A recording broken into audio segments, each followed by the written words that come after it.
저는 항상 보면 통통 튀는 그 신선함이 있는 것 같습니다.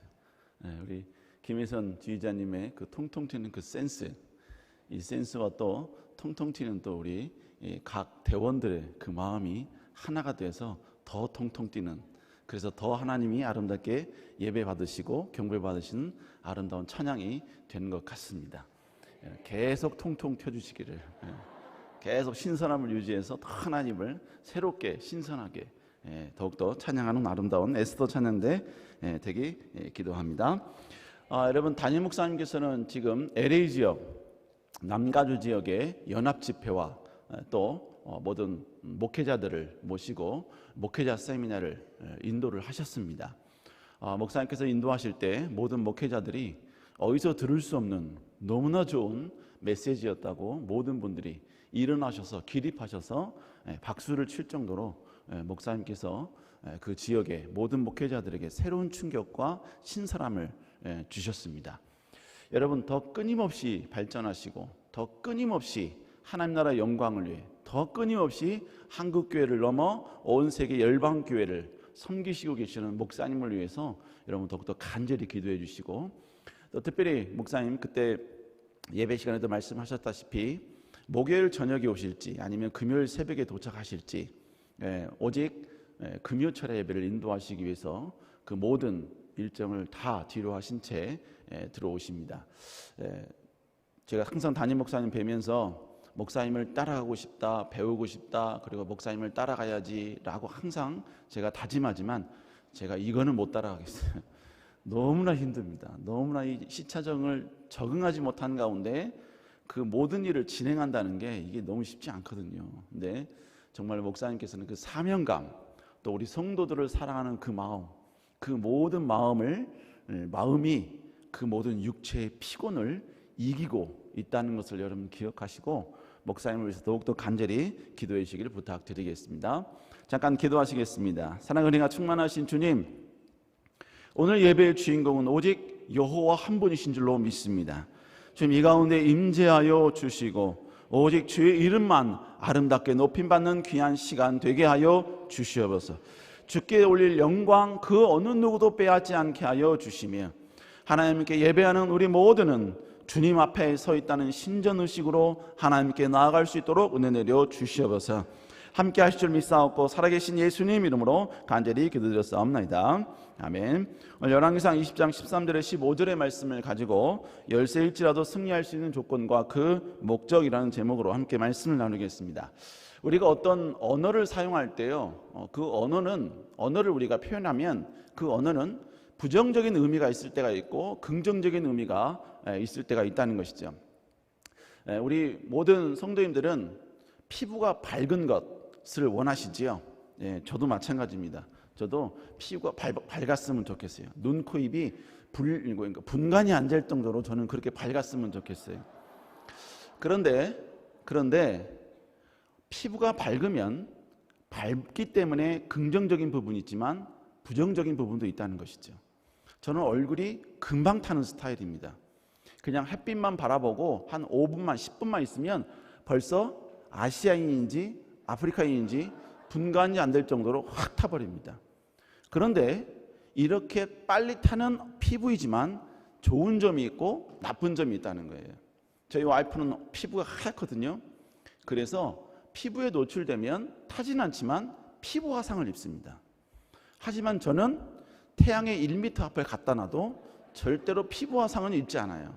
피부가 탈망정, 화상은 입지 않습니다. 그러니까 어떤 경우든 간에 항상 부정적인 부분이 있고 긍정적인 부분이 있다는 것이죠. 여러분, 우리 인생도 마찬가지입니다. 우리 인생은 오래 살았다라는 이 단어는요, 이 명제는 긍정적인 말과 부정적인 말이 또 함축되어 있죠. 부정적인 말은 결국 뭡니까? 이제는 AS를 받아야 된다라는 표현이겠죠. 저도 마찬가지로 오늘 아침 9시에 가까운 병원에 갔어요. 왜 갔겠습니까? AS 받으려고 간 거 아닙니까? 갔는데 너무나 많은 분들이 AS 받으려고 기다리고 계시더라고요. 그래서 그냥 와버렸어요. 다음에 가려고. 여러분, 이게 뭐예요? 부정적인 표현이죠. 근데 인생을 오래 살았다라는 표현을 다시 긍정적으로 바꿔보면요, 그는 경륜이 많다, 삶의 지혜가 많다, 우리는 이렇게 표현할 때가 있다는 것입니다.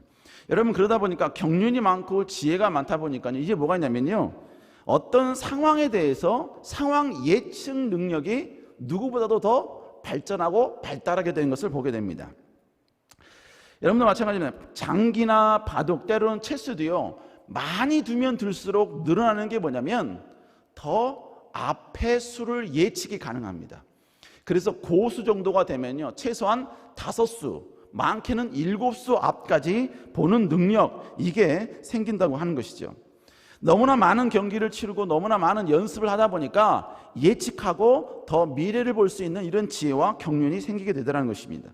여러분, 부모도 마찬가지죠. 여러분, 부모 입장에서 자녀를 보면요, 자녀의 수가 다 보이잖아요. 그죠?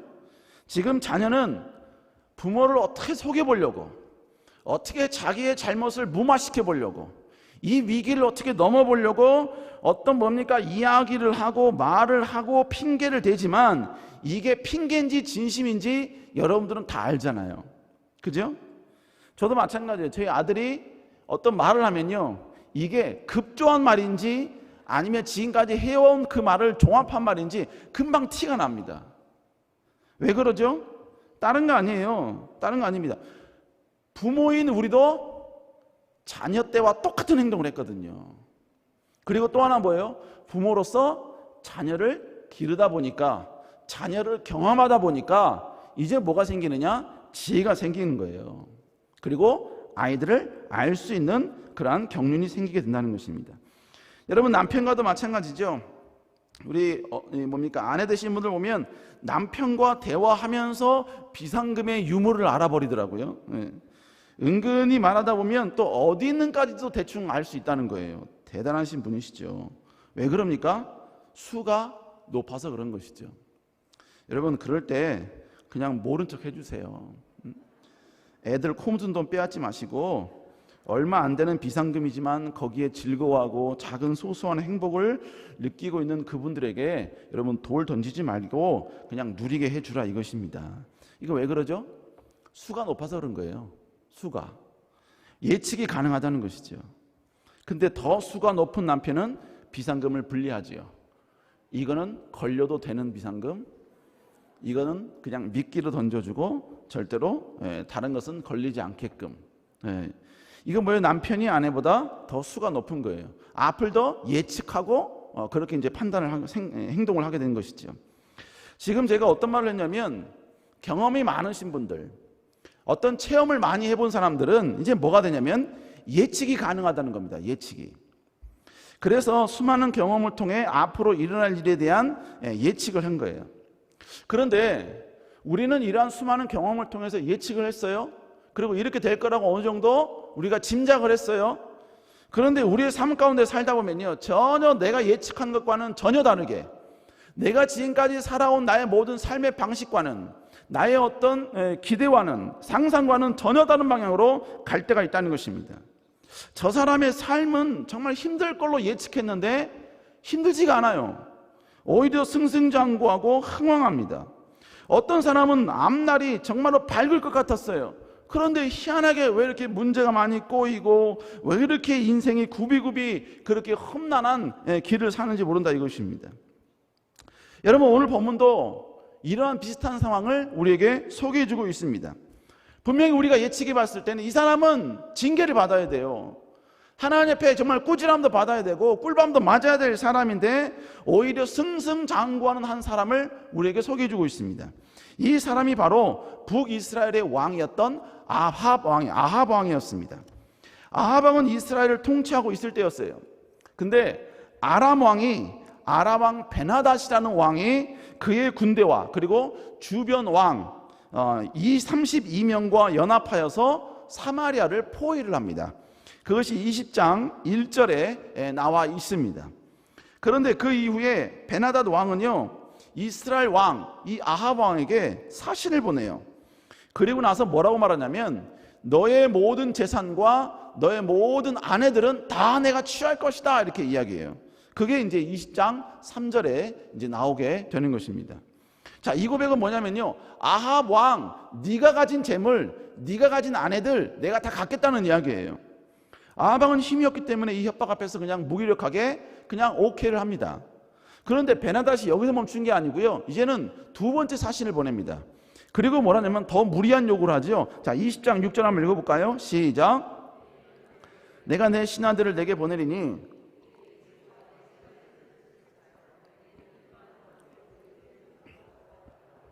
자, 본문에 뭐래? 이건요 조금 더 확대되었어요. 그 위에는 아합 왕의 집안과 가족들의 모든 걸 가져가겠다고 이야기하는데, 그 다음 날은요 신하들을 보낼 텐데, 이 신하들이 너와 내 신하들의 모든 재산과 모든 아내들, 자녀들 전부 다 기쁜 마음으로 취하면 전부 다 오케이 하라는 것입니다. 그러자 이 말을 듣자 왕이 신하들을 모집을 해요. 그리고 이런 부탁이 있는데, 이런 명령이 있는데 우리 어떻게 할까? 여러분, 당연히 신하들이 거부를 하죠. 신하들이 거부를 하죠. 그래서 아합 왕도 그렇게 못 해주겠다고 거부를 합니다. 그게 20장 9절에 나옵니다. 그러자 베나닷은요 아합 왕의 이런 거부함을 듣고, 이 거부를 듣고 온 이스라엘 백성들을 부스러뜨리겠다고 호령을 합니다. 자, 20장 10절 한번 읽어보겠습니다. 시작. 이스라엘에 부스러지는 것이 나를 따르는 백성의 무리의 손에 채우기에 족할 것 같으면 신들이 내게 벌 위에 벌을 내림이 마땅하니라 하며, 한말로 다 부셔버리겠다는 것이죠. 그러자 이스라엘 왕도 맞받아칩니다. 그 20장 11절에 나옵니다. 우리 한번 다시 읽어볼까요? 시작. 이스라엘 왕이 대답하여 이르되 갑옷 입은 자가 갑옷 벗은 자 같이 자랑하지 못할 것이라 하라 하니라. 이 말이 즉슨 굵고 짧은 건 한번 대봐야 된다 이거죠. 한번 전쟁 한번 해보자. 자, 이 말입니다. 지금 아합 왕은요 지금 자기를 따르는 모든 장로들, 신하들의 말을 듣고 지금 베나닷 왕의 이 모든 요청을 거부하기는 했어요. 그러나 솔직히 이번 전쟁은 승산이 없는 전쟁입니다. 왜냐하면 전쟁에서 이길 수 있는 가능이 있었다면요 맨 처음 베나닷의 요구를 이 아합 왕은 거부했어만 했었습니다. 근데 받아들였잖아요. 수용했잖아요. 이 말은 즉슨 이스라엘 왕조차도 이번 전쟁은 승산이 없다라는 것을 어느 정도 알고 있었다는 것입니다. 그런데 그때 선지자 한 명이 나와서 하나님께서 위대한 승리를 주실 것이라는 것을 아합 왕에게 이야기를 해줍니다. 20장 13절 다시 읽어볼까요? 시작. 내가 이 큰 무리를 보느냐? 내가 오늘 그들을 내 손에 넘기리니 너는 내가 여호와인 줄 알리라 하셨나이다. 여러분, 이런 희망의 소리를 들으니까 아합 왕은 이 전쟁의 승리를 이끌 사람이 누구냐라고 다시 그 선지자에게 되묻죠. 그러자 선지자는 고관의 청년들, 각 지파, 각 지방에 있던 청년들에 의해서 이 일이 이루어질 것이다 라는 것을 14절에서 이야기하고, 결론 19절 20절에 보니까 결국은 이 청년들에 의해서 아람 왕은 완전히 대파당하는, 그래서 아합 왕이 승리하게 되는 위대한 역전 능력이 오늘 이 사건에서 등장하게 된다라는 것이죠. 이것이 우리가 오늘 읽은 본문의 전반적인 내용입니다. 오늘 본문의 내용은요 우리에게 교훈을 줍니다. 그냥 스토리로 끝나는 것이 아니라 그 스토리 속에 하나님께서 우리에게 이야기하고 싶은, 전달하고 싶은 내용이 있다는 것이죠. 자, 그러면 그 내용이 뭐냐? 첫 번째로 하나님은 원수조차도 하나님의 뜻을 이루는 도구로 사용하신다는 것입니다. 우리는 이렇게 생각할 때가 있어요. 하나님 보시기에 악한 자라면 하나님이 그를 징계해 주셔야 되는 거 아닙니까? 하나님 보시기에 정말로 하나님을 떠난 자들이나 하나님을 대적하는 자들이나 하나님을 향하여서 하나님이 기뻐하지 않는 행동만 골라하는, 그래서 하나님께서 악한 자라고 인정한 사람이라면 여러분, 하나님은 그를 징계하셔야 되잖아요. 또 우리는 그렇게 예측을 하잖아요. 그런데 희한하게요 오늘 이 아합 왕이 그런 사람이었거든요. 그런데 우리의 예측과는 다르게 이 아합 왕의 미래, 아합 왕의 삶은요 형통합니다. 오늘 본문에 보면 아합 왕은 원래는 어떤 사람이었느냐? 열왕기상 16장 30절 거기에 보면요 성경은 뭐라고 했냐면 아합 왕이 이전의 모든 사람들보다 하나님 보시기에 악을 행하였다라고 이야기하고 있어요. 그래서 하나님은 아합 왕 때문에 노하셨습니다. 그게 이제 16장 33절에 나와요. 여러분, 하나님을 노하게 만드는 사람이라면 이제 하나님의 징계를 받아야 될 거 아닙니까? 그래서 여러분요, 이 사람이 하나님을 노하게 한 까닭에 하나님은 이 아합 왕의 악 때문에 이스라엘 백성들에게 3년 6개월간 비를 내리지 않았어요. 뿐만 아니라 오늘의 이 아람 왕 베나닷이 공격하게 된 그 근본적인 이유도 이 아합 왕이 하나님 보시기에 악을 행했기 때문입니다. 자, 그러면 하나님은 지금요, 아합 왕이 아람 왕 베나닷 왕에 의해서 모든 전력적으로 봤을 때 다 불리한 상황이니까 하나님은 이 상황, 이 순간을 통하여서 아합 왕을 없애야 되는 거 아닙니까? 아합 왕을 제거해야 되는 거 아닙니까? 그런데 희한하게 하나님은 어떻게 하신지 아세요? 자, 20장 13절 중간 부분에 보면 셋째 절 보세요. 내가 오늘 그들을 내 손에 넘기리니 라고 얘기해요. 그들이 누구냐면 바로 아람 왕과 그의 연합군이에요. 내 손에 넘긴다는 내 손은 누구냐면 바로 아합 왕이에요. 하나님 앞에 악을 행했던 그 아합 왕이라고요. 그래서 실제로 하나님께서는요, 232명의 각 지방의 고관 청년들을 통하여서 여러분요, 아합 왕이 승리하게끔 해줍니다. 여러분 참 아이러니합니다. 왜 하나님은 하나님의 징계를 받아도 하나님의 앞에 정말로 박살이 나도 밭살이 날 수밖에 없다고 우리가 예측할 수밖에 없는 그 아합 왕을 이 전쟁에서 살려주시고 흥왕하게 했냐는 거예요. 여러분, 하나님은 아합 왕을요, 이 전쟁에서 승리하게 해줬을 뿐만 아니라 참 아이러니하게도 아합 왕을 장수하게 해줍니다. 장수하게 해줘요. 여러분, 이스라엘은 북이스라엘과 남유다로 나눠지게 됩니다. 지금 아합 왕은 북이스라엘을 다스렸던 왕이었거든요.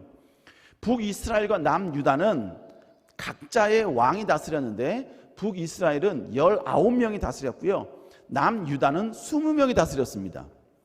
그런데 북쪽 이스라엘은 하나님 보시기에 선한 왕이 단 한 명도 없었어요. 단 한 명도. 그 단 한 명도 없는 가운데 가장 악한 사람이 누구였냐? 오늘 본문에 아합 왕이었다고 그래요. 그럼 여러분, 아합 왕은 빨리 죽고 빨리 여러분이 왕의 자리에서 물러나야 되잖아요. 그런데 아합 왕은 전체 19명의 왕 가운데 세 번째로 오랫동안 이스라엘을 다스렸습니다. 22년을 다스렸어요. 22년을. 하나님의 대적자이고 하나님을 부인하고 저항하는 아합 왕인데 그는 누구보다 더 승승장구했습니다. 왜 이런 일이 벌어지냐 이거예요. 여러분, 그런데 참 아이러니하게도 오늘의 이 본문 사건만 이런 상황이 발생한 게 아니라요, 성경 여기저기에서도 보면 이런 일들이 참 많이 발생하게 됩니다. 여러분, 성경에 보면 믿는 자가 똑똑했을까요? 믿지 않은 자들이 더 똑똑했을까요? 창세기 4장에 보니까 참 똑똑한 사람들이 나옵니다. 창세기 4장 20절 거기 보면요, 누가 나오냐면 가축을 기르는 자의 조상인 야발을 소개하고 있고요, 소금과 퉁소를 잡는 자의 조상인 유발을 소개하고 있습니다. 그리고 구리와 쇠로 기구를 만들어내는 두발 가인을 소개하고 있지요. 한마디로 말하면 똑똑한 사람들이란 얘기예요. 이 사람들은 인류 가운데 이러한 것들을 맨 처음 발견해내고 그것을 능숙능란하게 다룰 수 있는 모든 사람들의 조상이 됐다는 이야기입니다. 근데 여러분, 이들이 누군지 아세요? 이들은 아벨을 죽였던 가인의 6대 손들입니다. 가인의 6대 손들. 심지어 여러분, 가인은 아벨을 죽인 이후에 성을 쌓았다고 이야기해요. 그리고 그 성의 이름을 아벨이라고 이름을 짓습니다. 가인은 성을 축소할 수 있는 능력이 있었다고요. 아벨을 죽인 자인데 왜 그리 똑똑하냐 이겁니다. 왜 그리 그런 부분에 탁월하냐 이것입니다. 하나님께 징계받아 쫓겨난 자들과 그의 후손들이 오히려 하나님을 사랑하고 하나님을 존중히 여겼던 자들보다 더 흥왕하고 더 잘나고 더 여러분 지혜로운 사람이 됐다는 거예요. 여러분, 이뿐만 아니죠. 아브라함을 하나님 부르시고 그리고 그 아브라함이 이삭을 낳고 야곱을 낳고 그리고 요셉을 통하여서 애굽에 들어가지요. 그때 애굽에 들어갔던 야곱의 가족들이 70명이었습니다. 근데 아이러니하죠. 우리는 70명이 들어갔다라고 이야기하는데 하나님을 잘 섬기는 그 70명은 민족도 이루지 못한 70명으로 여러분이 전락하고 있는데 그 당시 여러분요, 하나님을 저항하고 하나님을 믿지도 않았던 애굽은요, 그 어느 누구도 침범하지 못하는 강한 나라를 이미 완성시키고 있었다는 거예요. 아니 왜? 오히려 반대로 하나님을 섬겼던, 하나님을 사랑했던 그들이 더 강성해야 되는 거 아닙니까? 왜 애굽이 더 강해지냐 이거죠. 그 시대, 그 당시에. 여러분, 이러한 현상에 대해서 하박국 선지자도요, 이해할 수 없는 지금의 현실에 대해서 분노를 느끼기 시작을 합니다. 그래서 하박국 1장 4절에 보니까 그가요, 하나님 앞에 이렇게 이야기해요. 율법이 해이해지고 정의가 전혀 시행하지 못한다 이거예요. 지금 왜 그러느냐? 악인이 의인을 애워쌌다는 거예요.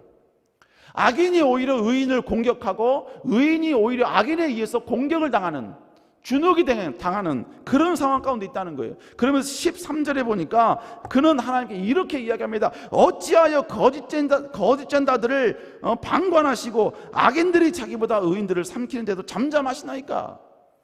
하나님, 왜 이렇게 의인이 잘 돼야 되는데 악인이 잘 됩니까? 왜 악인이 이렇게 승승장구합니까? 왜 믿지 않은 자는 더 잘 나가고 믿는 하나님의 백성들은 그에 비해서 왜 이렇게 초라해집니까? 왜 이렇게 나약해집니까? 지금 이걸 하박국 선지자가 지금 하나님 앞에 이야기하고 있다는 것입니다. 그런데요, 오늘 성경 본문에 보니까요, 왜 하나님께서는 우리가 예측한 대로 아합을 죽여야 됨에도 불구하고 아합을 살리신 이유에 대해서 하나님은 설명해 주십니다. 자, 20장 13절 한번 읽어볼까요? 시작.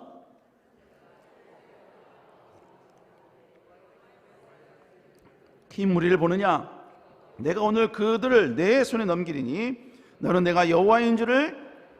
본문에 뭐라 합니까? 하나님께서는 여호와이심을 알리기 위해서 아합 왕을 지금 사용하고 있다는 거예요. 하나님의 높으심, 하나님께서는 제거할 수 있는 아합 왕을 제거하지 아니하시고 아합을 통하여서 위대한 역전을 행하시는 이유는 그를 통하여 하나님의 하나님 되심을 드러내기 위함이었다는 것입니다. 하나님 나라 영광을 위해서 그를 지금 사용하고 있다는 것입니다. 결국 우리 하나님은요, 하나님의 거룩함, 하나님의 위대하심, 하나님의 하나님됨을 나타나기 위해서 때로는 하나님의 악인을 사용하실 때가 있다는 것입니다.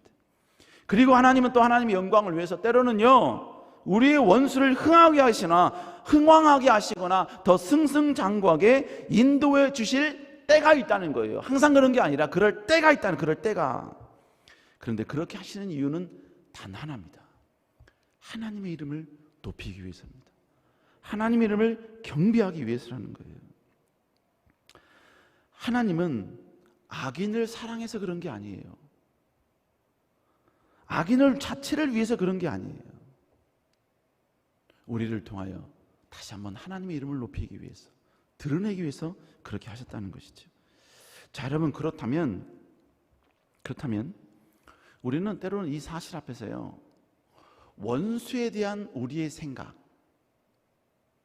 때로는 하나님을 섬기는 믿는 자들을 핍박하는 어떤 대상들, 그들을 바라보는 우리의 생각과 우리의 태도를 살짝 전환해야 될 필요가 있다는 것입니다.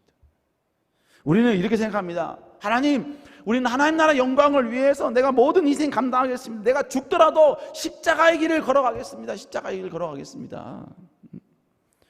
우리 청년이요, 자기가 이렇게 한 국장이 한 명 있는데요, 그 국장들끼리 자기 용인에 있는 순교자 기념관을 갔다 왔대요. 예, 리모델링을 해서 너무너무 좋다는 겁니다. 저보고 한번 가보래요. 미국에서 온 지 얼마 안 된 저보고, 예, 리모델링 때 가보라 이거예요. 뭘 말하는 거예요? 너도 순교하라는 얘기 아니에요? 가서? 여러분, 우리는 순교에게 가겠습니다. 하나님 영광을 위해서 내가 모든 것 다 희생을 감당하겠습니다. 우리는 이렇게 이야기를 해요. 근데요, 주님 다 할 테니까 원수를 사랑하라는 말만 하지 마세요. 내가 극도로 미워하는 저 사람만큼은 그냥 미워하게 냅두세요. 내가 순교할 테니까 그냥 미워하게 냅두세요. 그냥 그것만큼은 나한테 좀 자유를 주세요. 내가 원수를 미워하는 거, 그거 뭐 하나님 나라 영광과 아무런 관계 없잖아요. 그냥 미워하게 냅두세요. 나 이러다 죽을래요. 여러분, 우리는 그렇게 할 때가 있다는 것이죠. 그러나 여러분, 하나님은 때로는요, 그 원수를 하나님을 높이는 도구로 사용하실 때가 있다는 것입니다. 여러분, 원수가 있다는 얘기 뭘 말하는 거예요? 그 원수 때문에 내가 고통을 당했다는 거죠. 아픔을 당했다는 거죠. 그것 때문에 내가 어떠한 환난이 찾아왔다는 것입니다. 원수로 인해 발생한 그 고난이 주는 그 가시가 내가 싫은 거죠. 그런데 여러분 참 희한하죠. 조개에 모래라는 그 고통이 오면 그 고통 때문에 그 조개는 어떤 조개도 만들 수 없는 아름다운 진주를 만들어내는 것입니다. 하나님께서는 우리를 통하여 만들어진 그 진주를 통해 하나님의 영광이 드러나길 원하시는 거예요. 우리가 고통을 통해서 계속 훈련되어지고 그 아픔을 통해서 만들어지고 더 단련되어지고 더 굳건해지는 그 우리의 새로운 자아를 통하여서 하나님은 하나님의 이름을 드러내길 원하신다는 것입니다. 여러분, 이렇게 훈련받은 사람들은요, 진주를 만들어낸 이후에 그가 고백하는 내용이 뭔지 아세요? 아, 사람은 아무것도 아니구나. 아무리 내게 큰 도움이 되고 내게 모든 것을 다 줄 것만 같은 사람이라 할지라도 사람은 아무것도 아니구나. 오직 여호와 한 분만이 나의 도움이시고 나의 능력이시고 나의 힘이시구나. 여러분, 우리 이렇게 고백하는 거예요. 그래서 시편 121편에 여러분 순례자가 어떤 고백을 합니까? 한번 읽어볼까요? 시작.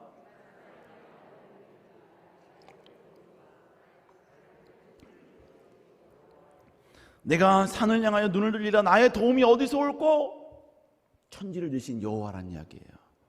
어느 누구도 아니란 이야기입니다. 천지를 지으신 여호와, 오직 여호와 한 분만이 나의 진정한 도움이라는 거예요. 여러분, 이 고백은 우리가 그냥 읽고 있지만 이 고백을 하는 이 순례자는 진주를 만들어낸 겁니다. 이 엄청난 고난과 아픔과 역경을 이겨낸 이후에 그는 하나님 앞에 이런 고백을 한 거예요. 그의 고백이 오늘 성경에 기록이 된 것입니다. 그리고 이 시대를 살고 있는 우리들에게 다시 한번 고난을 극복해낸 자, 그 낸 자의 진주 같은 고백은 이런 고백이며 우리도 그 고백을 해야 한다는 사실을 다시 한번 하나님께서는 말씀해 주고 있는 것입니다. 하나님께서는 우리에게서 이 고백을 듣기 위해서, 이 훈련과 이 성장을 위해서 때로는 원수를 흥황하게 만들 수도 있고 원수를 그냥 두실 때가 있고 원수가 오히려 나에게 더 큰 아픔과 고통을 주시는 그 순간에도 하나님은 침묵하실 때가 있다는 것입니다. 그러니까요, 여러분, 과거에 목사님께서요 설교하신 가운데 그런 얘기 하신 적이 있어요. 우리의 원수는 우리의 공로자다. 나를 만드는 사람이다. 나를 더 하나님 된 사람으로 세우기 위해서 나를 훈련하는 그러한 훈련자다. 그런 고백을 하신 적이 있습니다. 여러분, 그러므로 우리는 우리의 대적자가 이제는 더 이상 대적자가 아니라 나를 하나님의 사람으로 만드는 공로자이다라고 생각을 전환할 필요가 있다는 것이죠. 때로는 여러분, 남편이 나의 공로자가 될 때가 있어요. 때로는 내 자녀가 나의 공로자가 될 때가 있습니다. 때로는 여러분이 여러분 남편의 공로자가 될 때가 있어요. 왜요? 마태복음 10장 36절에 보니까 원수가 집안에 있대요. 여러분, 그러니까 원수가 흥한다고 낙심하지 마세요. 내 예측상 이 사람은 지금쯤 무너져야 되는데 근데 오히려 더 승승장구에 나타났다고 해서 하나님 자꾸 이런 식으로 할 겁니까? 여러분, 그렇게 반문하지 마세요. 아, 하나님은 아직 나를 훈련시키시는구나. 도대체 하나님은 나에게 얼마만큼 큰 진주를 만들려고 이렇게 하시는 겁니까? 하나님은요, 어마어마한 진주를 만들어내길 원하시는 거예요. 그렇다면 여러분, 우리는 원수가 흥황할 때 우리가 가져야 될 태도가 뭐겠습니까? 여러분, 우리는 그러면 그럴수록 하나님을 사랑하면 되는 거예요. 여러분, 결국은요, 우리가 뭘 보느냐에 따라서 우리의 감정이 바뀌게 되더라고요. 우리의 생각도 바뀌고요. 여러분, 제가 멋진 정우성 이런 사람을 보면요, 왜 그런지 제가 자꾸 오징어 같고 막 그래요. 근데 뭐예요? 조금 연예인 가운데 개그맨 가운데 좀 그런 사람도 있잖아요. 그러면 그 사람을 보면요, 확 은혜가 돼요. 막 살아갈 용기가 생기고. 내가 어디를 보느냐에 따라서요, 내 마음의 상태가 달라지더라고요. 여러분, 결국 원수를 볼 게 아니라 우리는 하나님을 보자는 얘기죠. 하나님을 더 바라보면 그럴지라도 나를 향한 하나님의 계획이 무너지지 않았다는 것을 아는 겁니다. 그럴지라도 하나님은 나를 사랑한다는 사실을 아는 거예요. 제가 성국부 시간에 옛날에 그런 말 한 적이 있는데, 하나님께서 원수를 사랑하라 라고 했는데, 여러분 보세요. 하나님이 원수를 너무너무 사랑해서 우리를 향하여서 야 임마 원수 사랑해야지, 하나님이 이러신 걸까요? 아니면 하나님이 나를 너무 사랑하시기 때문에 야 원수 사랑해, 원수 사랑해. 전자일까요? 후자일까요? 전자예요? 후자예요? 당연히 후자죠. 후자입니다. 여러분들이 아주 어렸을 때부터 5살 때부터 지금까지 여러분들이 부모님의 말씀을 단 한 번도 거역하지 않고 순종했으면 지금 여러분 통장에 동그라미가 4-5개 더 붙어 있을 수도 있어요.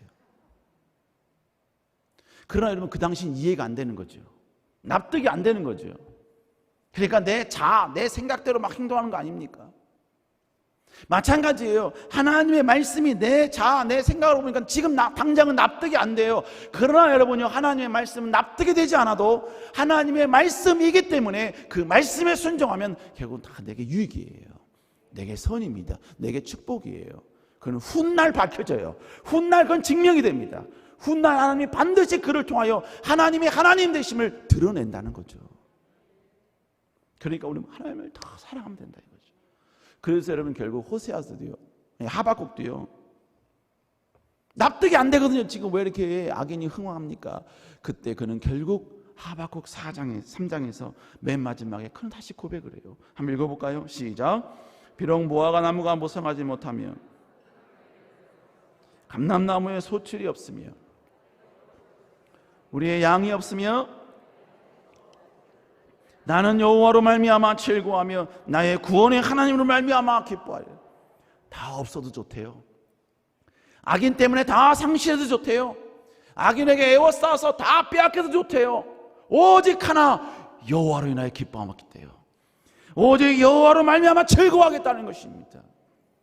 우리 사랑하는 여러분, 하나님을 더 사랑할 수 있는, 원수가 흥황하면 흥황할수록 나도 더 욕심내서 하나님을 더 사랑하는 여러분 되시길 주의 이름으로 축복합니다. 두 번째로, 모든 승리의 조건은 오직 여호와의 손에 달려있다는 거예요. 오늘 본문은요, 도저히 승산 없는 싸움이에요. 이 전쟁은. 그런데 그 즈음에 한 선지자가 아합 왕이 나타나서 이런 말을 합니다. 그 조금 전에 읽었던 20장 13절 말씀이에요. 그대로 한번 보여주시죠. 그대로 계속. 근데 여기서요, 한마디로 말하면 하나님께서 저 아합 군대를 네 손에 넘기겠다는 거예요. 근데 승리하게 해주겠다는데, 본문에 보니까요, 이 전쟁에서 승리하게끔 전달해준 선지자가 이 말의 근거가 뭐라 그래요? 두 번째 줄에 보니까 여호와 말씀이라고 말씀하고 있죠. 결국 뭐 하는 겁니까? 지금 이 전쟁을 승리케 해주시는 것은 242명의 그 청년들도 아니에요. 아합 왕도 아닙니다. 기회가 좋아서 어떻게 하다 보니까 너무나 운이 좋아서 아니에요. 하나님이 해주신다는 것입니다. 여러분, 우리가 인본주의와 이성이 모든 것을 결정하는 이 시대에 살고 있으면서 우리가 가지고 있는 이 시대의 오류가 뭔지 아십니까? 내 인생의 모든 것은 나 아닌 누구도 움직일 수 없어. 나의 모든 노력과 수고만이 내 인생의 미래를 바꿀 수 있어 라는 생각입니다. 그러니까 내 인생을 준비하려면, 미래를 준비하려면 모든 헌신, 충성 이런 거 다 필요 없고 철저히 모아야 돼. 철저히 남겨야 돼. 철저히 곡장 창고에 쌓아 놓아야 돼. 우리는 이렇게 생각해요. 그리고 그것이 가장 지혜로운 방법이다라고 우리는 생각합니다.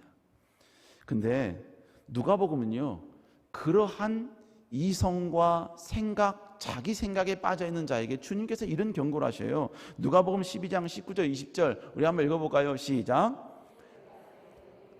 내 영혼아, 이제 여러 해 쓸 물건을 많이 쌓아두었으니 평안히 쉬고 먹고 마시고 즐거워하자 하리라 하되, 하나님은 이르되 어리석은 자여, 오늘 밤에 내 영혼을 도로 찾아가리니 그러면 내 준비한 것이 누구의 것이 되겠느냐 하셨으니, 네가 그토록 많은 것을 모아서 오늘 이제 즐겁고 누리자 만끽하자 이렇게 이야기하는데, 오늘 밤 하나님께서 네 생명 걷어가시면 어떻게 하겠냐 이거죠.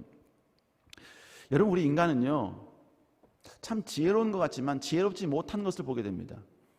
우리 인간은요 불확실한 삶을 살아가고 있어요. 근데요 불확실한 확신을 하고 살아가요. 이해가 되십니까? 지금 말장난한 건데, 우리 인생은 10분 후에 무슨 일이 벌어질지 몰라요. 그죠? 여러분, 10분 후에 무슨 일이 벌어질지 어떻게 합니까? 아무도 몰라요. 아무도 모릅니다. 이게 사실인지 아닌지 모르겠는데요, 홍콩에서 공연을 하는데 그 사고를 보여준 거예요. 위에서 이게 떨어졌어요. 그래서 그 밑에 애가 깔려버렸어요. 연예인인데. 그리고 넘어져가지고 거기 있는 걔네들 그룹인데 다 그냥 쓰러져 버렸어요. 누가 그럴 줄 알았어요? 그게 떨어질지 누가 알았습니까? 아무도 몰랐다고요. 1분 후, 10분 후 우리 몸에 무슨 일이 벌어질지 우리 아무도 몰라요. 불확실하죠. 근데 우리는요 1분 후에도 나는 건강할 거야, 10분 후에도 나는 건강할 거야, 그리고 내일 아침에 나는 반드시 눈을 번쩍 뜰 거야. 나는 절대로 죽지 않을 거야. 나는 반드시 살아날 거야. 불확실한데 확신하면서 살아가요. 그러니까 결국 뭡니까? 현실에만 미래에 무슨 일이 벌어질지 모르고 현실에만 여러분 급급해 살아가는 거 아닙니까?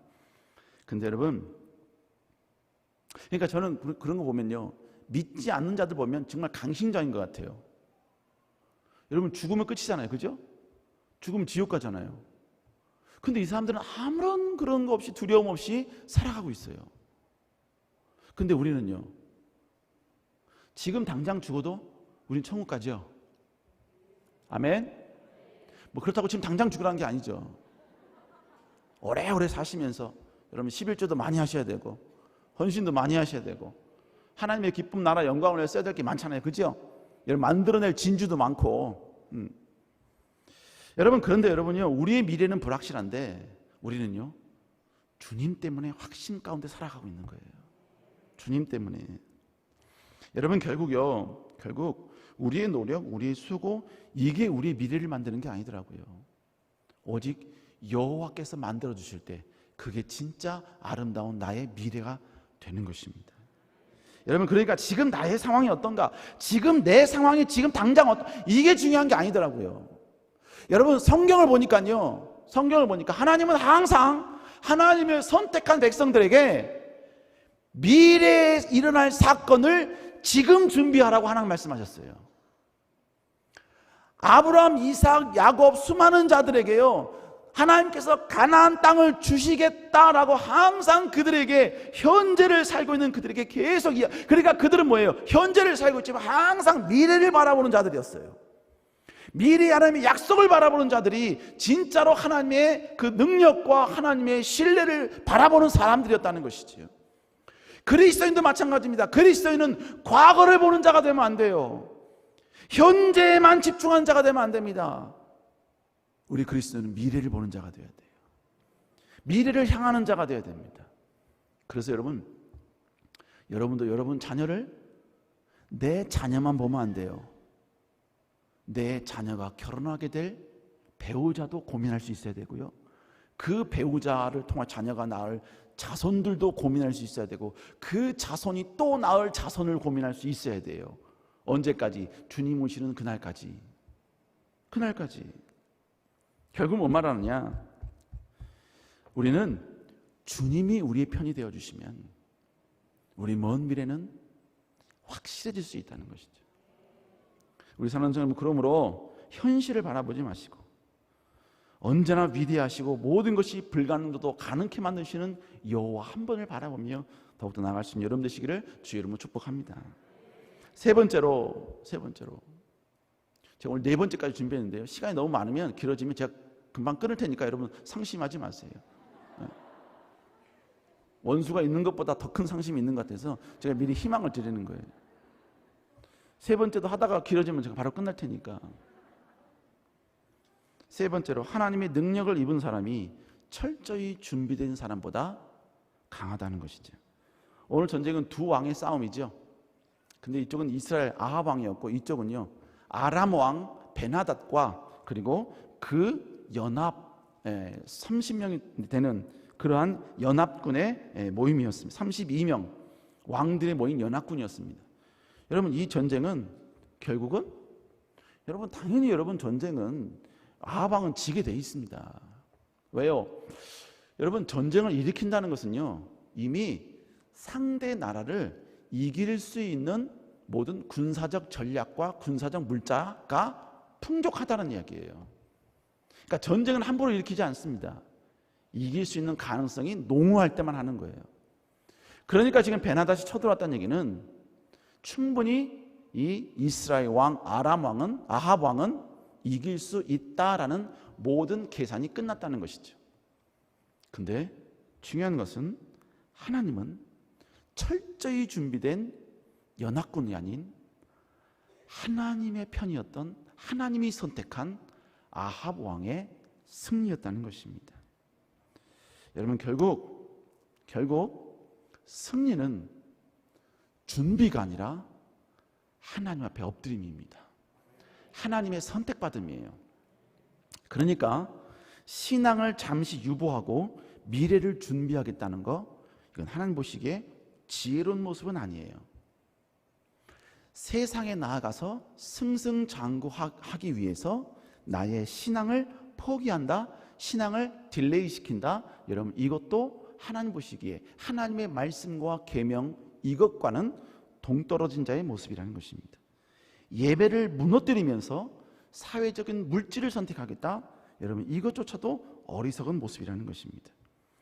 지혜로운 자는 내가 포기한 것 하나님이 채워줄 걸 믿고 하나님께 엎드리는 거예요. 여러분, 지금 당장 하나님께 헌신하고 충성하는 게 안 보일 수 있어요. 안 보일 수 있습니다. 그러나 여러분, 하나님은 가장 필요할 때 그 헌신과 충성에 대한 보상 주시더라 이겁니다. 여러분, 내가 누구한테 1,000만 원 빌려줬어요.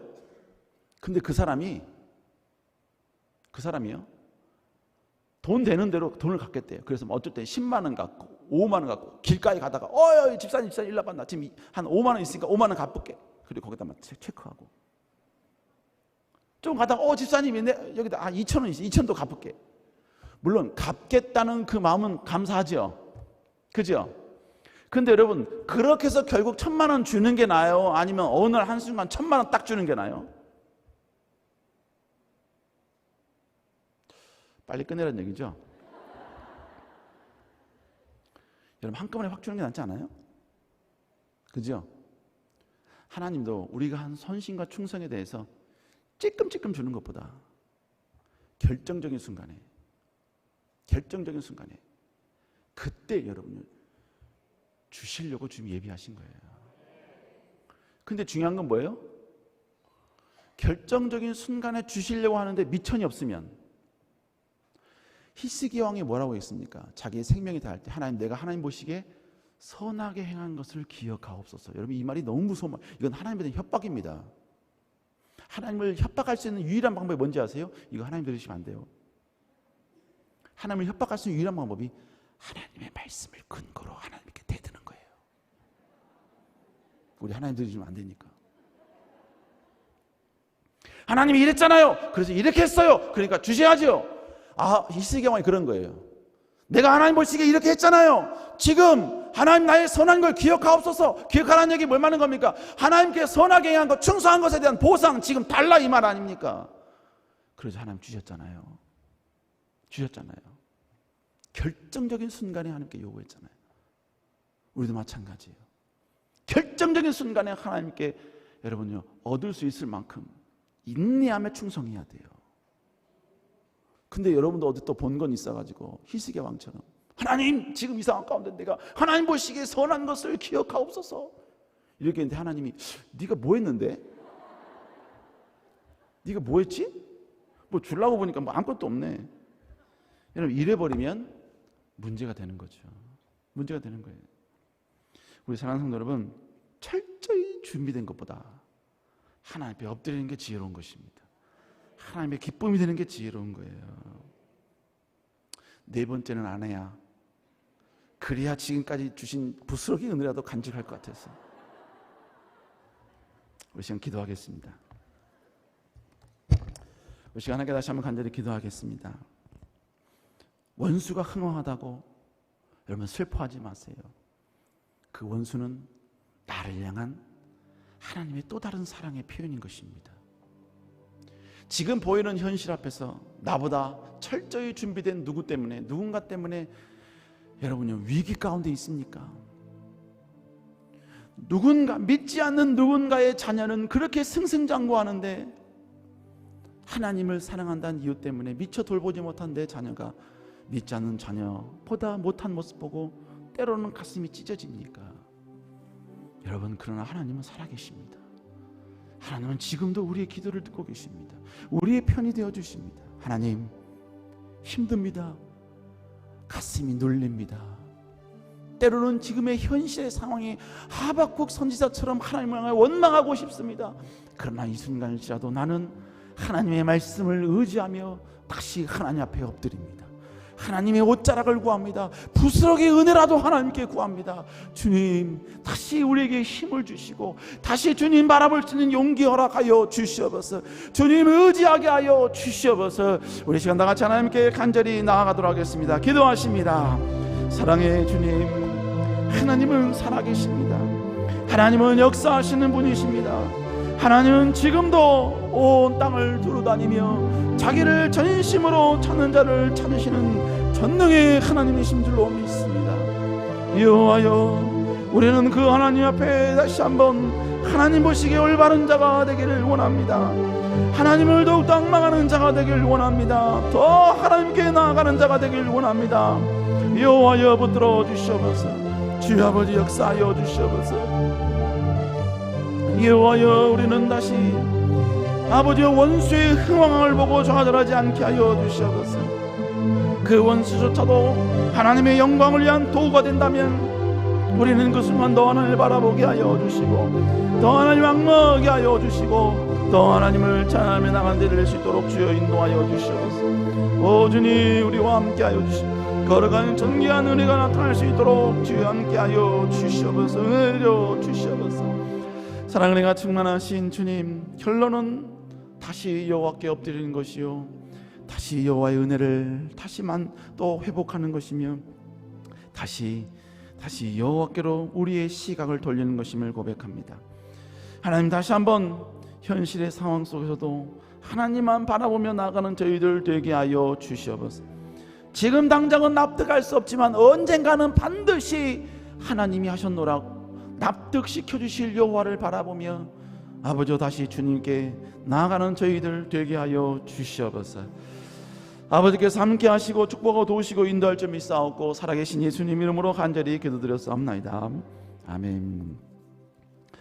여러분, 잠깐 광고 말씀드리겠습니다. 여러분, 담임 목사님 돌아오실 때까지 여러분 틈나는 대로 또 시간 나는 대로 어디서든지 목사를 위해서 함께 기도해 주시기를 간곡히 부탁드리겠습니다. 또 우리 안타까운 소천 소식이 있습니다. 우리 육교구 박영철 장로님 부친 또 우리 송미정 권사님 시부 되시는 시부께서 또 하나님의 부르심을 받았습니다. 빈소는 용인 신랑원입니다. 내일 오전 8시에 발인 예배가 있습니다. 함께 여러분 또 위로해 주시면 감사하겠습니다. 우리 이 시간 그 자리에 일어나셔서 비전선 한번 낭독하시고 기도하시고 본인이 마치겠습니다. 비전선언입니다. 시작. 우리는 교회 세움 신앙으로 팬데믹을 극복하고 생명나무 은혜와 예배 동력의 두 날개로 다시 비상하여 거룩한 부족 공동체의 영향력을 한국과 세계로 확장시키는 교회를 꿈꾼다. 아멘. 기도하시겠습니다. 사랑과 은혜가 충만하신 주님, 아버지 귀한 담임 목사님 붙잡아 주시옵소서. 오직 주님, 오직 십자가, 오직 교회, 오직 아버지여 하나됨을 위하여 전진하시는 가운데 있사오니 귀한 목사님 여호와의 능력의 손으로 붙잡아 주시옵소서. 지치지 않도록 건비치 않도록 주여 도와주시며 인간의 육체의 한계를 초월하여 공급하시는 하나님의 회복의 역사가 귀한 목사님께 임하게 하여 주시옵소서. 아버지 수요 일부 예배 귀한 주님을 사랑하는 마음으로 귀한 예물 드리는 손길들이 있습니다. 10의 1조 예물 주께 드리고 감사 예물 주께 드리는 손길들 주님 기억하여 주시옵소서. 하나님을 사랑하고 인정하는 마음에 아버지 이 물질은 우리의 보물이 되지 못하며 오직 여호와만이 우리의 보물이 된다는 분명한 고백을 가지고 귀한 예물 드렸사오니 드린 예물 가운데 하나님 축복하여 주시고 하늘의 놀라운 축복의 역사가 있게 하여 주시옵소서. 감사헌금 또 1,000번째 주정 예물 이르기까지 주님 은혜 내려주시고 저들의 모든 기도 제목대로 주께서 아름답게 공급하여 주시옵소서. 이제는 우리 주 예수 그리스도의 은혜와 하나님 아버지의 넓고 풍성하신 사랑하심과 성령님의 감화 감동 축복 도우심의 은혜가 이 시간 열악한 환경 속에서도 더욱더 하나님을 바라보며 하나님의 기쁨이 되기를 소원하는 주의 백성들 머리 위에 배우자와 가정과 사업과 직장 위에 이제로부터 영원토록 함께 하실지어다. 아멘. 우리는 생명나무로 축복을 받겠습니다. 하나님의 언약 믿고 충성하여 우리 복을 받아요. 우리는 생명나무로 전도를 하겠습니다. 예수님의 지상명령 순종하여 전도하겠습니다. 우리는 생명나무로 지경을 넓히렵니다. 경기에서 민족 넘어 세계로 뻗어가겠습니다.